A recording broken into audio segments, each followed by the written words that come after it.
আচ্ছা, মানবিকতা কি সত্যিই মানুষকে পরিবর্তন করতে পারে? তোমার এই প্রশ্নের উত্তরে তোমাকে একটা ছোট্ট গল্প বলছি, শোনো। একবার একটা ছেলে তার মায়ের কাছে গিয়ে জিজ্ঞাসা করলো যে, মা, আমরা মৃত্যুর পরে স্বর্গে কিভাবে যাই?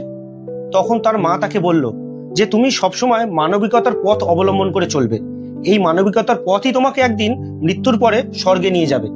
তো মায়ের কথা শুনে ছেলেটি খুব উৎসাহিত হলো এবং তারপর থেকে সে সমস্ত জীবজন্তু, সমস্ত গাছপালা, সমস্ত দরিদ্র মানুষ সবার খুব কেয়ার করতে লাগলো, যত্ন করতে লাগলো।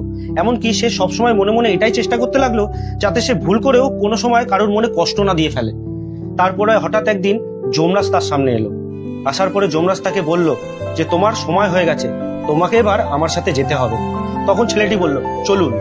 তো যমরাজ যেতে যেতে মাঝ রাস্তায় ছেলেটিকে জিজ্ঞাসা করলো, আচ্ছা, আমি তোমাকে কোথায় নিয়ে যাচ্ছি তুমি কি আমাকে একবারও জিজ্ঞাসা করবে না যে স্বর্গে নিয়ে যাচ্ছি না তোমাকে নরকে নিয়ে যাচ্ছি?